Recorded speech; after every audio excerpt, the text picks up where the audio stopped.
Well, it's great to be here. I feel very unqualified to be doing this. I feel like my husband should be here, who is the tech guru. I say he's definitely my better half, and he makes me look good. So anyway, he's a rock star. We've been married for almost 22 years. I've been with him since I was 16 years old, so I can't imagine my life without him. And then we have 4 kids, 3 at Indiana Wesleyan University, and 1 that will graduate this year from high school. So probably have 4 at Indiana Wesleyan in the very near future. I tell the church treasurer, just go ahead and cut out the middleman and send my check directly to IWU. But anyway, so I have been on a ministry journey. I've been in ministry for about 19 years. I've only been ordained for a couple of years now. I'm going on my 3rd year of being ordained. But been in ministry for 19. Started as a children's pastor, and my husband worked in youth, and really just felt like God about 10 years ago was saying, hey, I'm calling you to be a pastor. I'm like, whoa, I thought I already was. You know, I'm doing this thing, and I have a pastor title even though I wasn't ordained. And so I made this great deal with God. I said, okay, here's the deal. I'll do that, but I am never, ever, ever going to preach. And I thought he said okay. And then the next thing I knew, I was preaching. And I was like, okay, God, all right, you win. Here's the deal. I'll preach, but I am never, ever going to be a lead pastor. And then I found myself as an interim lead pastor, and I said, you know what, God, I think probably at this point I'll just surrender to whatever you're calling me to. And so that's kind of been my journey, and been in Allentown now for 2 years. And I love what God is doing in my ministry context. And so I tell you all of that because I think media has a lot to do with it. I think there's never been a time in history where we have the tools at our fingertips to literally reach thousands and thousands of people for Jesus Christ. And so even though I said I was unqualified and that my husband is a tech, I absolutely love social media. There is not a social media I am not doing. I have Snapchat, and if you don't know what Snapchat is, we will do that before the day is over. I mean, it is awesome, right? So I started with the social media because I wanted to keep up with my kids and their friends. And then I realized that I really, really love social media. I love Facebook. I love Instagram. I love Twitter. I just love it all. It's just awesome stuff. So how does that interact with us as a church? Because media, is it a tool or a toy, right? You've probably had those conversations. Do I really need a Facebook? I mean, right now, I would like to ban everyone from posting anything political for like the next 2 weeks so that I can still like them on both sides of the fence.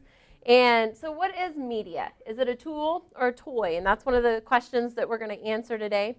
And then we're going to look at the different options of social media outlets and how your church can use those things. We're going to look at some different things that are really kind of practical for you and your church and how you use it. So let's look at this as media a tool or a toy. So if the goal is to reach as many people with the gospel of Jesus Christ, media can be a tool into which we reach that. I'm going to share this. I can't tell you, it's just been a crazy couple of weeks in ministry and personally and all of that. And being here then with Dr. Steve Lennox and hearing what his topic was. I had no idea what the topics were until I walked in this morning. And so I was like, oh, God, you are so great. Let me tell you a little bit of my context and how it plays into media. Last night I couldn't be here because we had a lady die. About a year ago, I had a group of ladies come to me and say, we'd like to start a Zumba program at your church. Would you be willing to do that? We were already hosting the classes, but they wanted to move their whole focus over to our church, and we be the ones that then would take care of paying them, that sort of thing. I prayed through that, and I decided, yeah, they have about 200 women who come to Zumba every week. Why do I not want 200 women to walk through my church doors on a week? So we opened up the church for that. We have Zumba classes every day but Wednesday and Sunday. And it just doesn't work because we use the buildings for other things, church-related and ministry-related on those days. And I got to know this group of ladies. One of our Zumba instructors 6 months ago was diagnosed with cancer. She's gone through surgery and 18 weeks of chemo. And while I've walked with her, I have learned her group of friends, which she calls her angels. And they're actually Zumba ladies, most of which are 65 and older, go to her Zumba class, not at our church, but at Fitness Plaza. But they connected through social media with her to find the class. They originally started at the church and then followed her to other classes, different things like that. Spent the last literally 3 months building great relationships with this group of ladies. Now, the Zumba instructor and her husband and her children come to our church. Again, I've built this relationship, and I don't look at people and go, oh, you're white and I'm black, or you're gay and I'm straight. That's not what I'm leading with when I'm building relationships. And so after a while, these ladies started to come to church. And then more of these ladies started to come to church. And then more of these ladies, till we're about at 18 of these ladies come to church now. And one day, someone in the congregation came up to me and said, Pastor Gina, you know they're all gay, right? And I go, wow, I must be really out to lunch. I missed that. I mean, I have spent hours with these ladies, like 65 and older. And I said, well, I was starting to pick up on that a little bit, but the one couple they brought to my attention, I was like, no way. And over the weekend, or a week ago, one of the Zumba ladies, they were all out bowling, and she collapsed. And she never regained consciousness. And I was in the room with them Friday night as they pulled life support. And then she lingered for about 12 hours after that. So yesterday at church, all of these ladies came to church. God knows, I had planned my sermon series long ago. And yesterday's message was salvation. I was finishing a series about who God is. And he is a God who is our Redeemer. So I preached that, and during second service, as all of these ladies were in the back, and I felt that Holy Spirit, like he is totally working in this room. And so after the service, I was meeting with them. I also was going to meet them at the funeral home later in the day to start talking about what this looked like. One of them was just sobbing. She's 72 years old. And she said, Pastor Gina, is Kathy in heaven? And I said, I can't answer that question for sure. But what I know is that God is faithful. He was in constant pursuit of her until she took her last breath. I had had a great conversation with Kathy just 2 weeks before because she had been at church and how she'd come back to church after years of not being in church. We're talking since she was 8 years old. She's 67. Because the church wasn't a place for her. And so I don't know. But the deeper question that she really wanted to ask was, can I go to heaven and be gay? So as we were at the funeral home later, we began to unravel that. And God is opening doors. And I think what Steve is going to share with us is way more important than anything I would have to say in this room today, other than social media is an outlet in which we share our faith. And they have a relationship with me. I led with relationship, that we can have conversations like this. And so I say all that to say because it is the foundation in which it is a tool in which we use to reach people for Jesus Christ. Social media is just an outlet. It will never, ever save anyone, but it will open doors for you that you can't even imagine. I tell our congregation all the time, if we could be as good a community as Zumba is, we would be light years ahead. I have seen those group of ladies rally behind each other during cancer and now a death that, wow, if the church could model that. I'm talking about capital C church, big church. As churches, we get a lot of bad press. So I think social media helps us write some new press. It helps us be a better church. It helps us communicate the message of Jesus Christ. And it helps us be authentic in that. I think we have the opportunity to interact with people so that they can taste and see that God is good.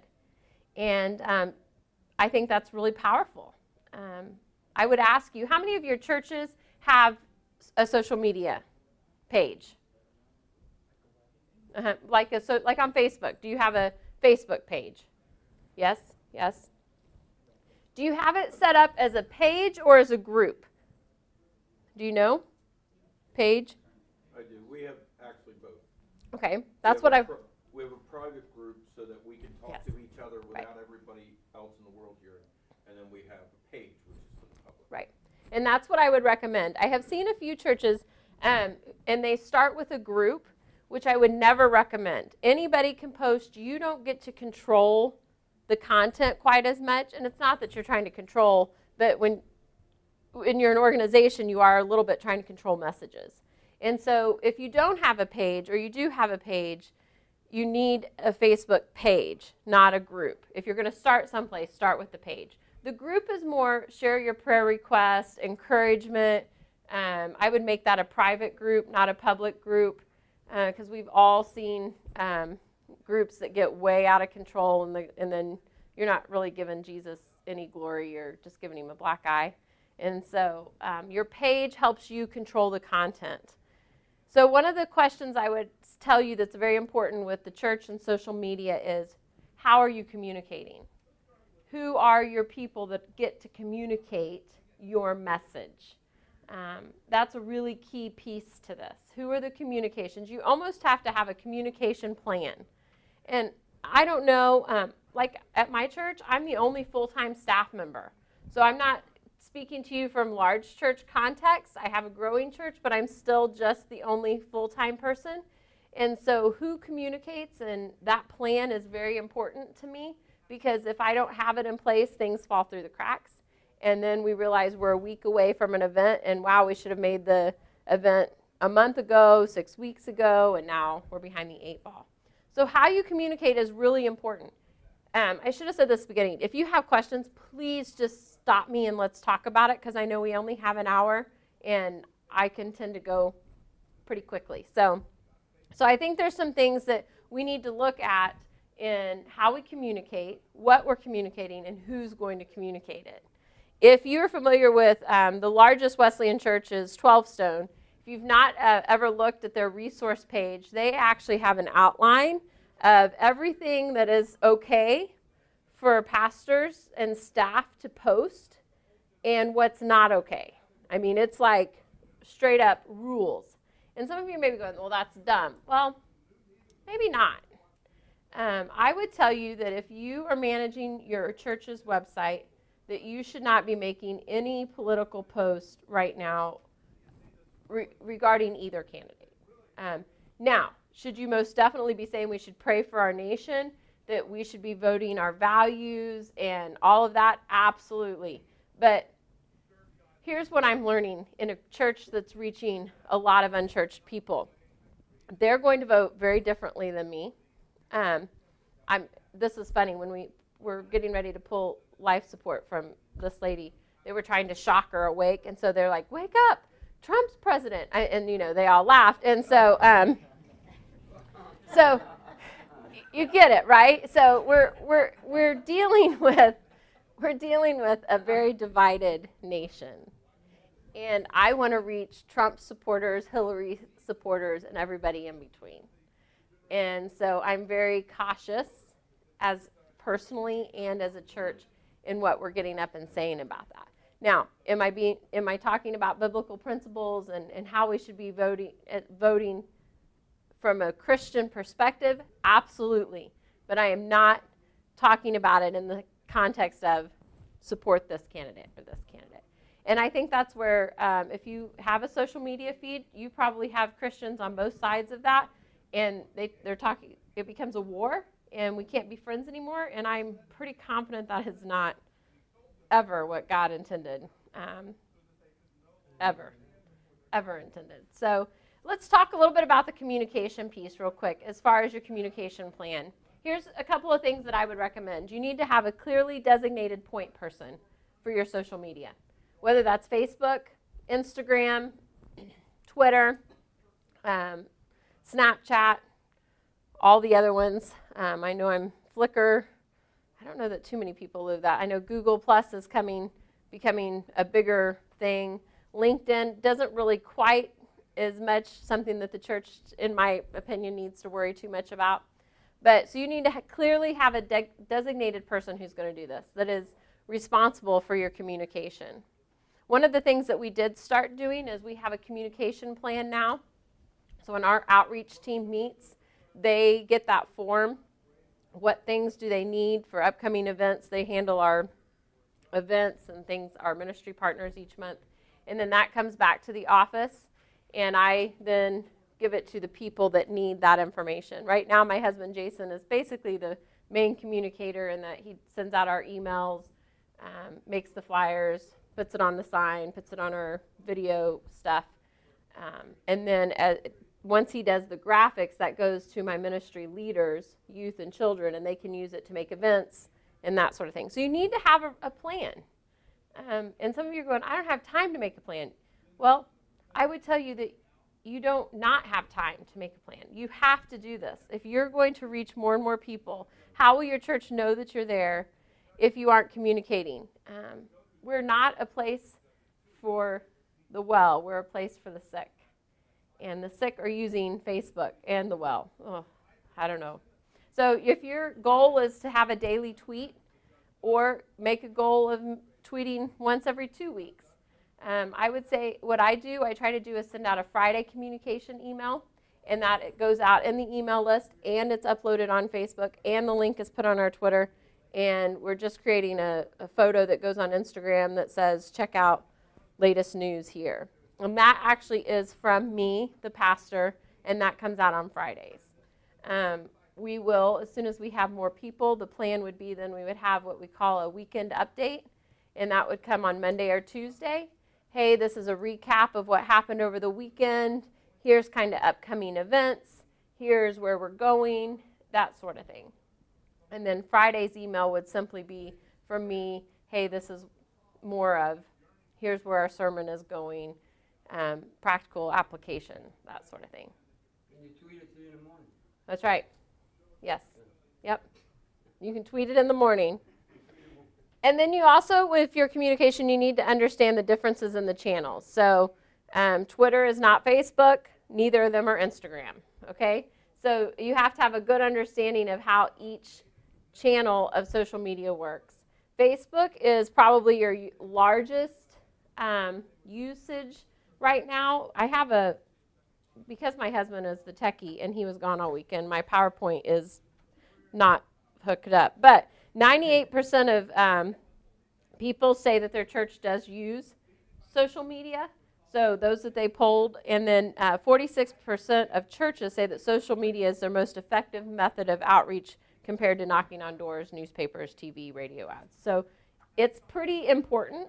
So you need to understand those. You need to understand the avenues in which you're using. One of the things, if you have a staff, even if you don't, if you can find somebody in the congregation that likes social media. Right now I have 2 teenage boys that thinks it's hilarious to find what I'm going to say wrong on Sunday mornings, and they'll write stuff down that makes them laugh, and they'll show me later. But they also are writing down some quotes that I say, and I've given them the power to quote those on our social media pages. Now some pastors know what those quotes they want to, and I do too, but I'm letting them do it right now because it's a great way to engage them. But if I know what quotes I want people to go home with, then Jason takes that and will post it throughout our social media as well. That one tidbit that you want everyone to go home with. You need to, again, integrate your social media into your current communication plan. And if you don't have a communication plan, you need to make one. So, and then you need to monitor it. It is one more thing. You need to monitor how much people are commenting and make sure that you are responding. Facebook tells you and rates you by how fast you respond to messages. And that's for the whole world to see.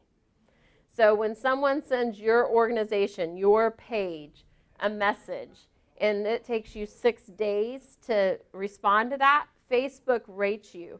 Right now, I think Trinity is about an 87% response rate, which means we respond within 3 hours. You're using the word message. Are you speaking specifically of the messaging in Facebook as opposed to a comment? Yes, yes. So like a private message, if they send it, And I don't know about you, but I get as many private messages now as I do emails from people in the church.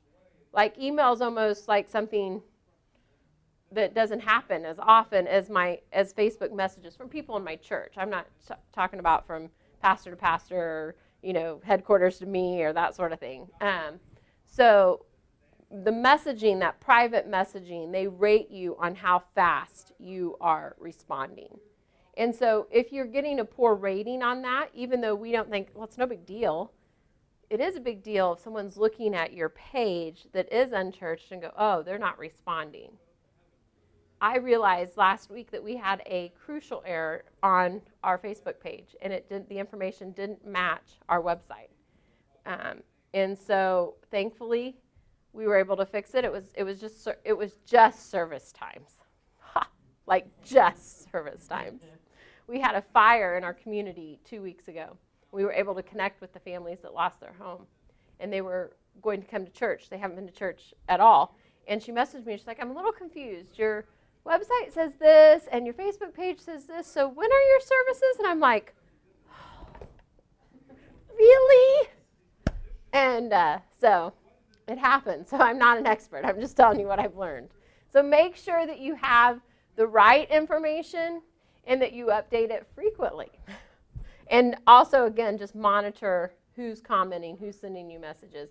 And look for those questions. I don't respond to every comment, but if someone asks a question, there's 4 of us that have administrative rights, and we do try to cycle through and make sure that those are getting answered. And then have a clearly defined goal. What is your goal to use these social medias? Why do you want to post something on Facebook? I'll tell you, one of the things that you might look into if you're managing multiple sources is like Hootsuite. Has anybody heard of Hootsuite? Okay, so Hootsuite allows you to hook all of your social media into one. And so you can make a status, and it will link it to Facebook, Instagram, Twitter, everything you tell it to. So it becomes your social media manager. And you just log into it, and then it filters it to all the rest.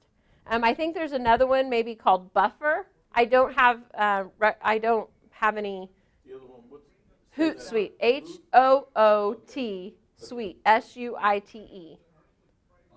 Is that a one-directional thing? So whatever, it acts as a great source to keep all your sources synchronized. Right. But responses coming back into each of them, you've got to look at it. Exactly. Yes. This just helps you post it to get the word out immediately without logging into all of them. But responses would have to come from the individual sources.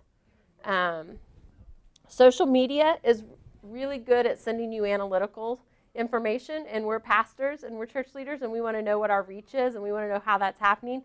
Every Monday, I get an email from Facebook that tells me all of the stats that week on Trinity Wesleyan's Facebook page. It tells me how many people clicked. It tells me how many people interacted. It tells me if people liked my page or unliked the page. It tells me if they clicked on our website that takes them to our actual church website. Here's what I would tell you to remember. Your church website is really probably more for new people, although I think this is kind of changing, and your social media is probably more for your already churched people, meaning that's how they're going to get information. We now tell people when we get to church on Sunday, we have a communication card, but why don't you just go ahead and take out your smartphone and like us on Facebook and check in? Because people are checking in, and their friends are seeing that they're checking in, are like, oh, I want to go there. So it gives them the opportunity to see what's happening. So you can have very good analyticals. Right now, I know that on our Facebook page, there are 65,000 Facebook users within a 3-mile radius of my church. So 65,000 people in a 3-mile radius of my church are on Facebook. Facebook advertising is actually fairly cheap. If you don't have a marketing budget, you should probably think about what that would look like in your next church budget to add in just a little bit of money to do some Facebook advertising, and then it actually forces your page on people who have liked it or similar likes into their news feed. It's very cheap. You can run it for like a day for like $10, I think, maybe even $5. It depends on how you set it up. Yeah. You can run it. Right. I've run 3-week campaigns for like $23. Yeah, I would say it's really inexpensive, and I would say effective. Let me give you a story. Mother's Day, we did a free photo shoot for moms and their kids in Lockridge Park in Alberta, which is about 10 minutes from our church. Free photo shoot. You come. We had a professional photographer. If you wanted to make a donation, you could, but this was just free because all moms like photos, and they would love getting their pictures taken with their kids, or at least their kids' pictures taken. Threw that event up on Facebook. I didn't pay for advertising at all on that one. So it was just people sharing it. I made it an open event, a free event. I had 2 moms show up, and both of them go to my church now. I mean, because we had a photo shoot on Mother's Day on a Sunday afternoon. Me, as a mom, preached that morning, went out and met people in our neighborhood for a photo shoot. And now 2 of those families are in our church. So social media is a good thing. Does it have its downfalls? Absolutely. And then you also need to promote your social media channels through traditional means. So that means you have it in your bulletin, all of the little, it's real easy to get the logos for each one of your social medias. Those are free things that you can download from Google or even their own pages, and put those in your bulletin. Anything you mail out, please like us. These are ways that we're going to communicate. We say that all the time. Look, we're going to send you emails. It's going to be printed. It's going to be on our screens. But really, if you want to know what's going on, you need to be on our social media, because that's updated live every day. And it's a way for you to stay in contact with the church. I think the key to social media is that you realize you don't have to do it all, but you have to do it well. Because 98% of people say their churches have it, doesn't mean that we're doing it well. Again, I've found that out myself. We hadn't updated critical information on our Facebook page, and people were looking. And sometimes we think, well, maybe they're just not looking. No. They are looking. And so it's really important that we understand how important it is to do it well. And it's keeping track of all the connections too, I think, because we changed our website, we changed our name, so we changed the website address and all this stuff. Our old website address was taken over by a listing of Japanese barmaids, right? Which never got changed on the district or on the church. So people, when they find a church, they hit here, they get the Japanese barmaid page, which we got fixed very quickly, but it's just funny. But you have to remember all those things, because one connection can kill you. Exactly. And I would say, and for instances like that, if you're going through like a major church name change and you're changing everything, I would continue for at least a year to pay the domain on your old site and link it to the new. The rate of losing people who will look for your old, it actually may be 2 years. We did this with our old church, and we used a company that helped us walk through that, and they said pay the domain name for, I think it was maybe a year or 2 years, I can't remember, and redirect it to your new so that you don't lose.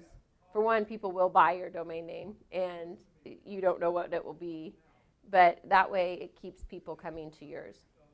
So what is the impact of social media? 90% of millennials are on social media. 90%. This is an interesting thing that's happening too. 1 in 5 couples now meet online. Every minute, 72 hours of video is uploaded to YouTube. That's a decade a day of video. If Wikipedia were made into a book, it would be 2.25 million pages long. The most active group on social media. What do you guys think it is? The most active group on social media? This was interesting to me. Any ideas? Mothers with children under the age of 5.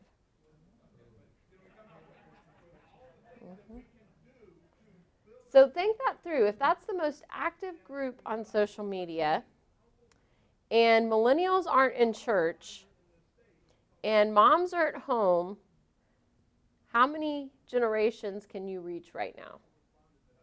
A lot. The fastest growing user base on social media is 65 and older. All the rest are already there. Exactly. That's right. They're just catching up. Social media isn't a fad. I don't believe this is something that is going to go away. It is a fundamental shift in the way we communicate. It's a fundamental shift in how we communicate. Eric Quellman famously said, businesses, and we're going to put churches, don't have a choice on whether or not to do social media. Their choice is how well they will do it. I think even 3 years ago, the church was going, do we really want to be on Facebook? Do we really need a Twitter? The reality is, yes, you do. And as I said, right now, maybe you can't do it all, but you need to do it well, and so start someplace. So if you start with the Facebook page, I would say that's the largest one. So the largest social media outlet is Facebook, followed by Twitter. And the third one, does anybody know what third is? Which I haven't even touched on today. Pinterest. Yeah. Pinterest. So I've been trying to get really creative on ways the church can have a Pinterest page and what that looks like, and I haven't quite come up with it yet, but I am working on it. Because again, who's using social media the most? Moms with 5-year-old and younger children. So I would just ask you to really think about, where is your church doing well in social media? Where do we need to do better? And why is social media important? Let me tell you why I think social media is so important. And that is, our community is important. Our community is important. I came to Trinity 2 years ago, and I, within 3 months, said, here's our vision. Here's our mission. We're going to reach 1% of the Lehigh Valley. That's our whole mission. And everybody's like, oh, okay, when you just say 1%, they don't really know what I'm talking about. That's over 9,000 people. But it keeps growing, so I figure by the time we actually reach that, it'll be a different number, so we'll still have 1% to reach. But how are we going to effectively reach our community if no one knows we're there? What I loved about the apartment complex burning down 3 weeks ago, if there's something to love, I was the only pastor that reached out to 14 families who were unchurched. And I can tell you there are large churches, much larger than mine, very close to the same place. How will they know we love them? How do these ladies in Zumba know I love them? Because I show up and I have relationship with them.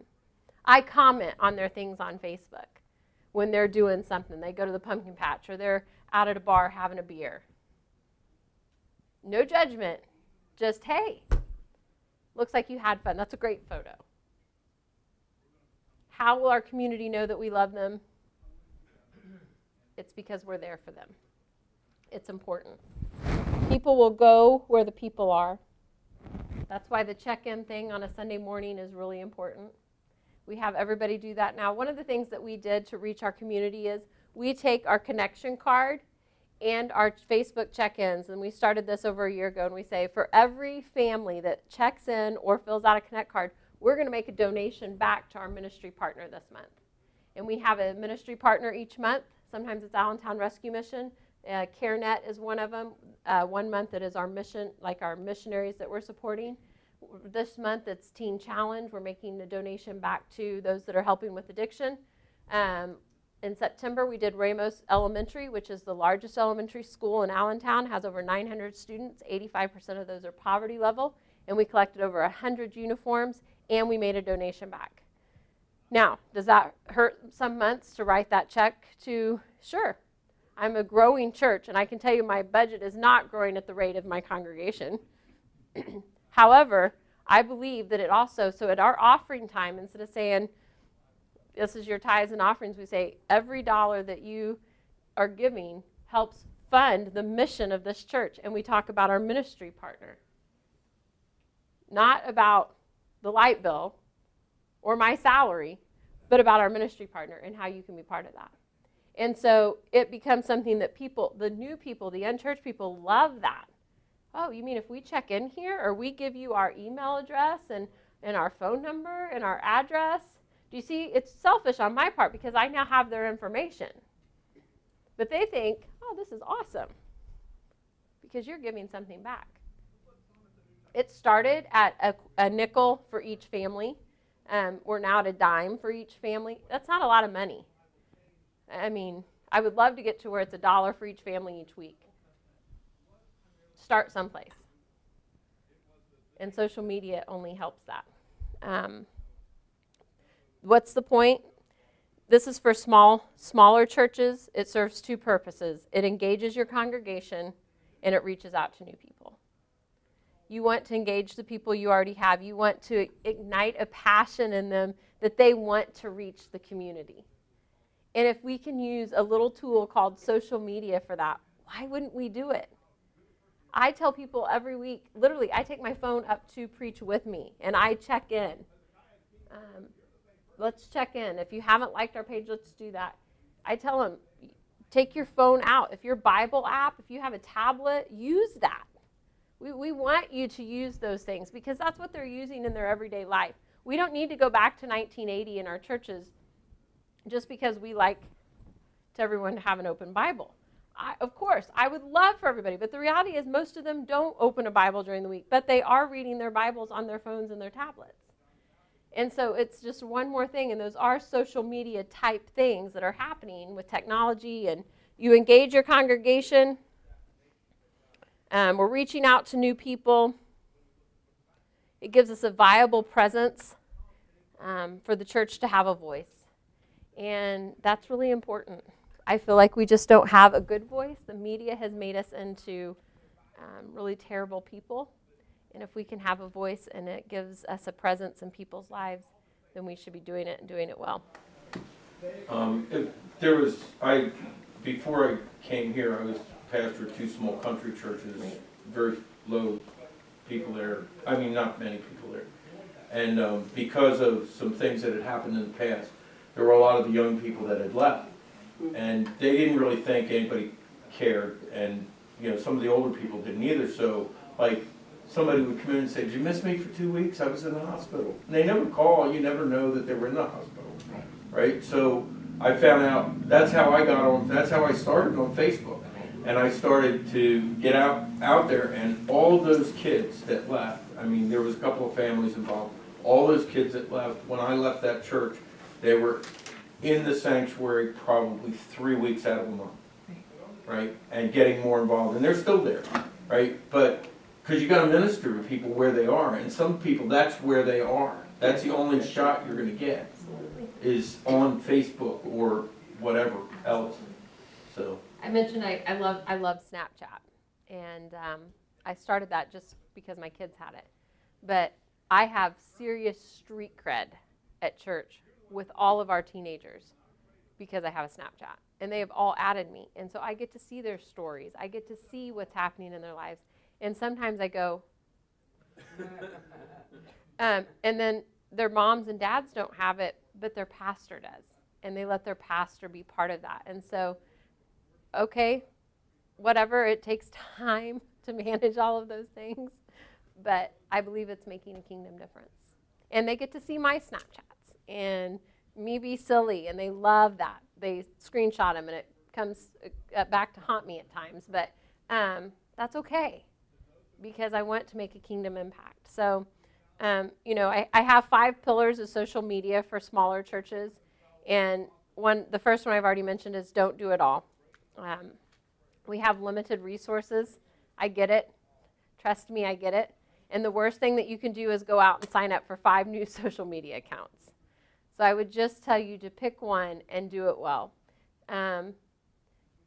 There are the top 3 that I think are pretty important, that if you aren't there, you should.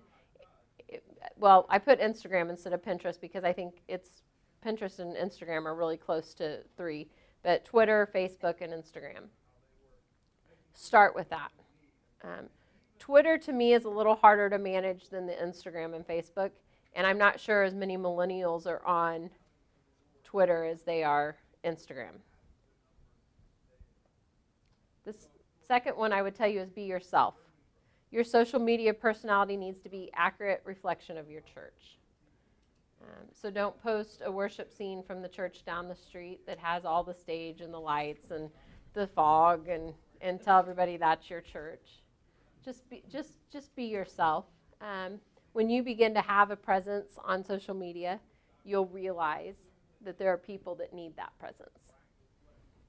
I'm right across the street from one of the largest churches in the Lehigh Valley. I mean, literally. It's right across the field. They're up to 7 services this year. I meet with the pastor all the time. His name's Joe Hensler. It's Faith E-Free. And when I first got there, I'm like, really? Who wants to come to my church? People. And there is plenty of people in the valley and in your location who need Jesus. And it doesn't matter what church. So just be authentic on your social media. Be who you are. If you're that small country church, then be that small country church. Because that's going to be the culture and the community in which you're trying to reach. You know, if you're in the urban setting and half of your congregation is Hispanic, then be that. Be that, because there are people who need it. You know, if your church doesn't have awesome music, please don't say it does, because people will know as soon as they walk in the door, right? So be who you are.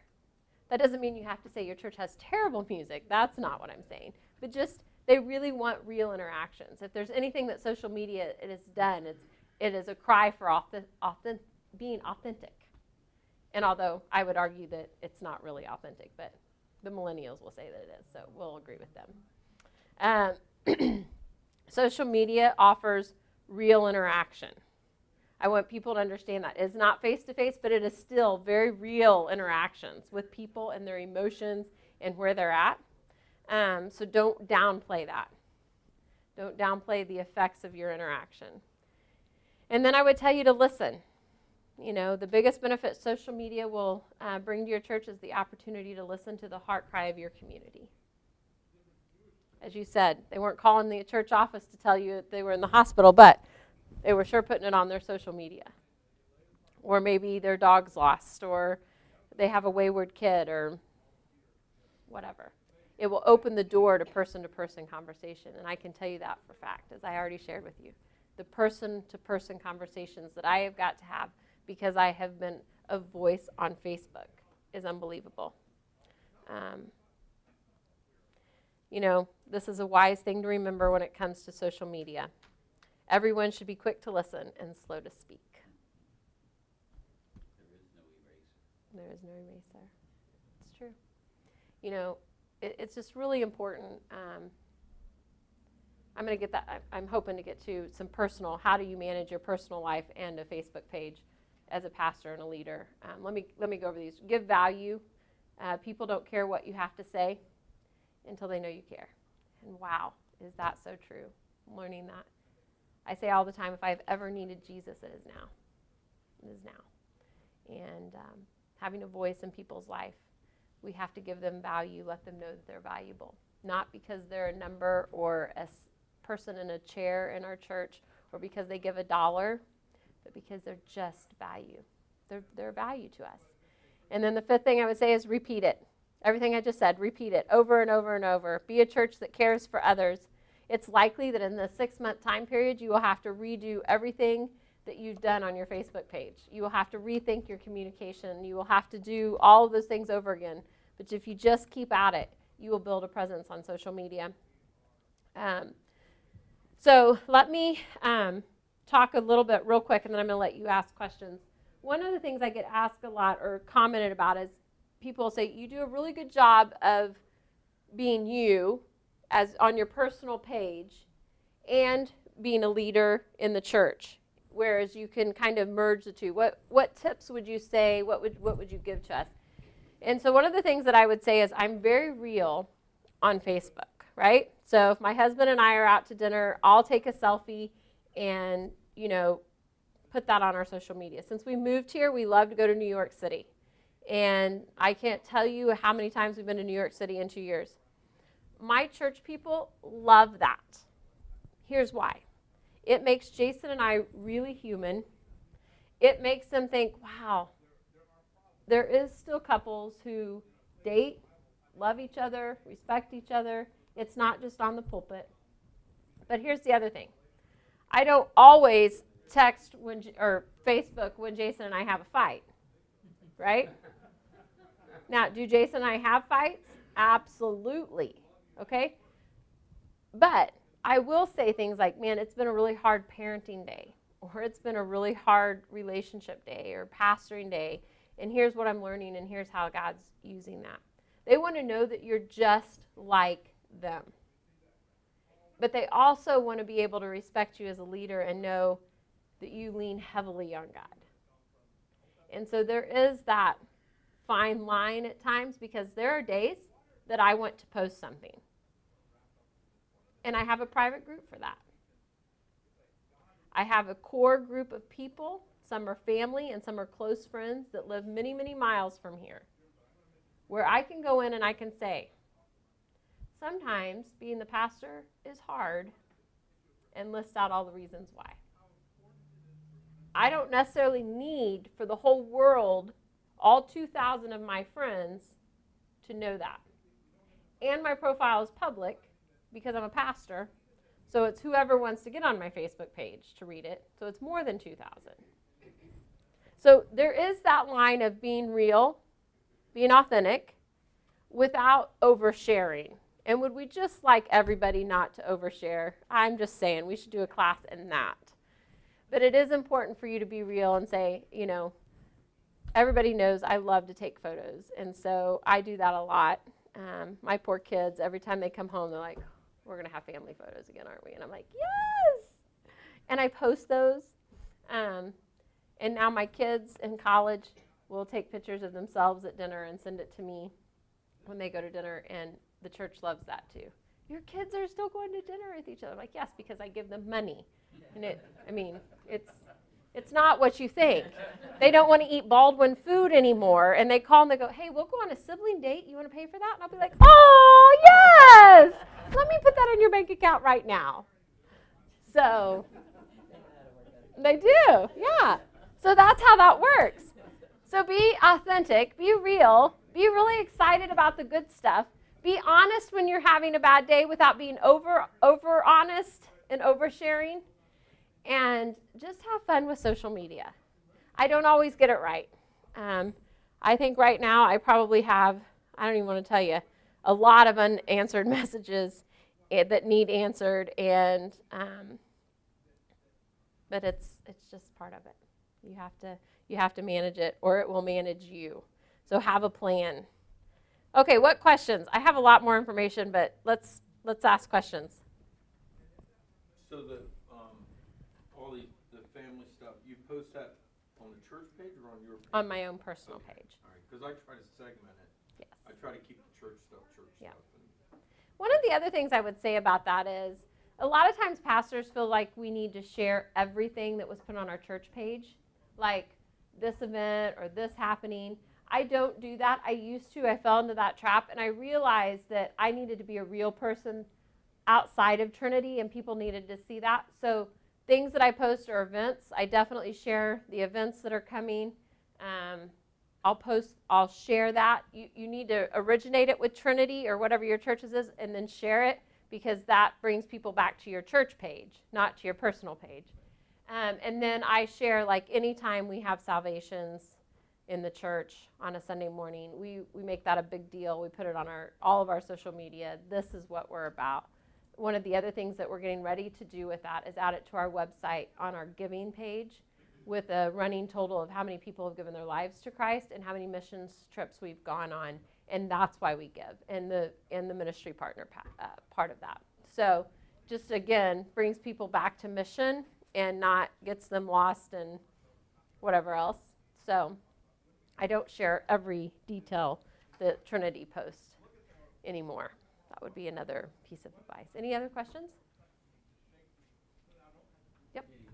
You're on several social media, and from the standpoint of a church that's sort of ramping into this slowly, I think we have a Facebook page, Could you Yes, speak one- up? We can't hear you No, back I- here.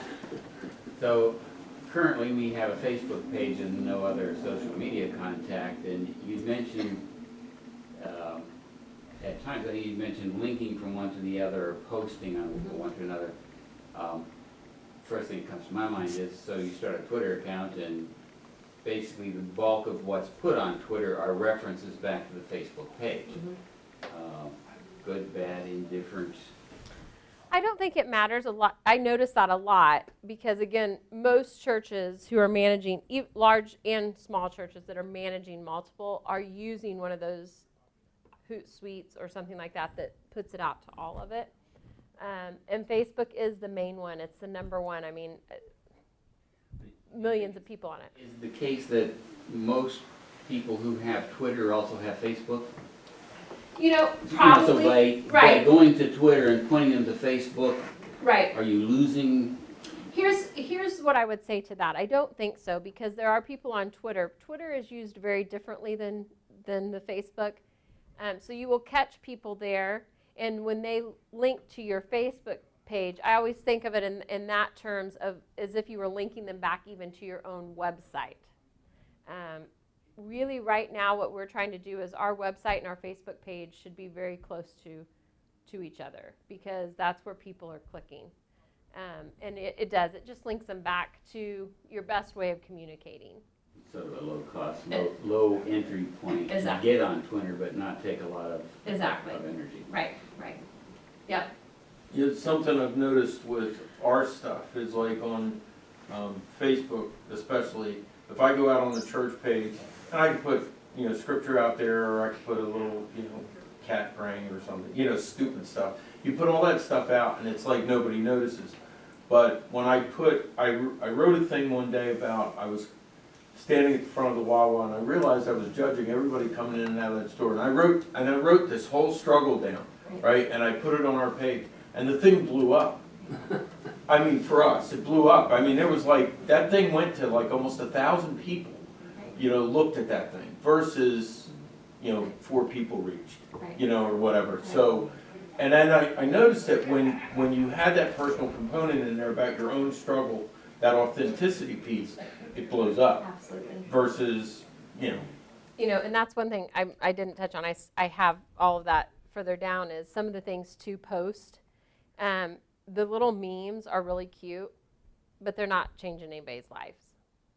So you may hate taking a selfie, but add a selfie and be really excited about something on Tuesday that's coming on Sunday and post that on your Facebook page. You're going to reach way more people.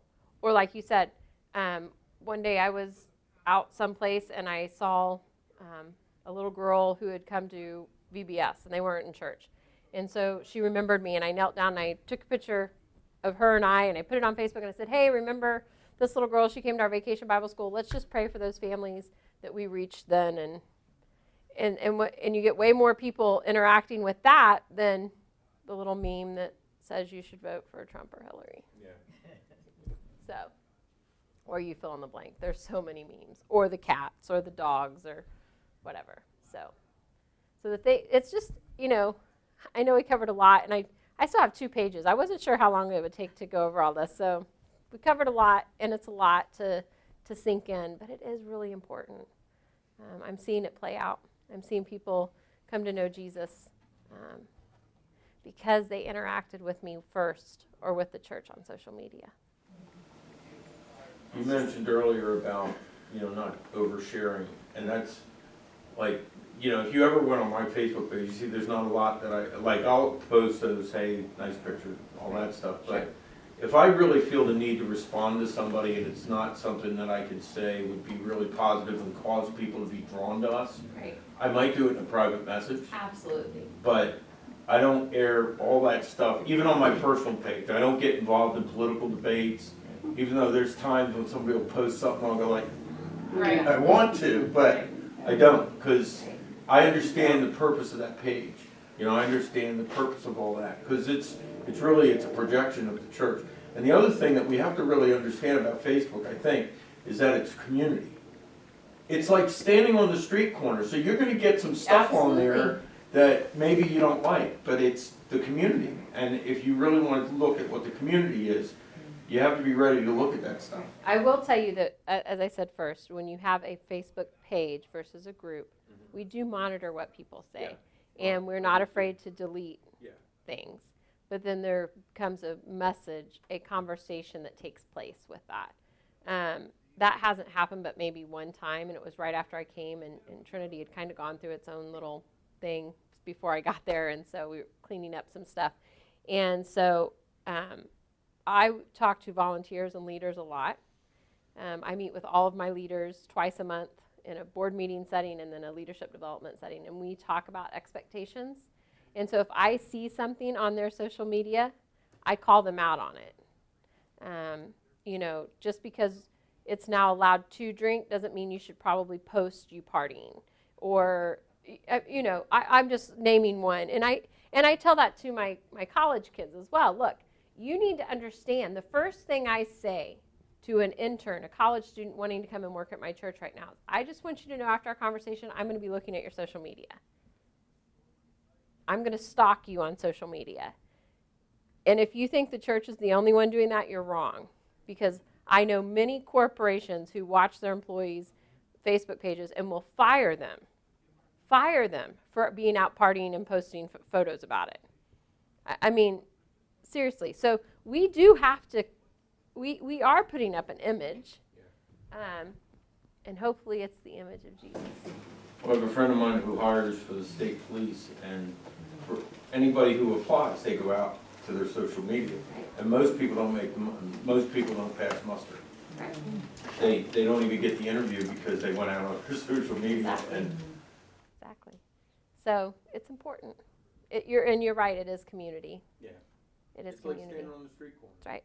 hearing stuff going on. I hear Can't control it all. one of the things that we didn't even talk about was online church. One of the things that we're probably launching in the next 12 months, a live online service. We already do podcasts, and you can watch it the next day. But people are like, why would you do that? Because people aren't leaving their house to come to church anymore. They don't feel guilty about it. It's not even a thought they have on a weekend. But they will log in and watch something. And so if it's an entry point into the relationship with Jesus, then why not? Yeah. So,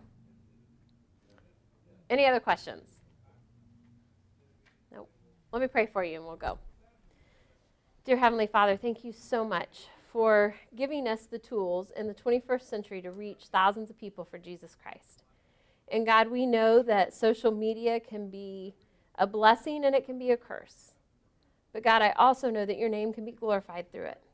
And so I pray that you would raise us up as leaders to be your hands and feet and your mouthpiece on social media outlets and in our churches and in our communities to reach more and more people for you so that your kingdom can expand, not ours, not our kingdom. It's not about us, but to bring glory to your name. And so God, you know each context in which these leaders are from. You know what they're dealing with in their struggles. And I just pray, God, that today you would surround them with your peace, with your wisdom, and you would broaden their ministry with more and more people for your kingdom's sake. In your name, amen.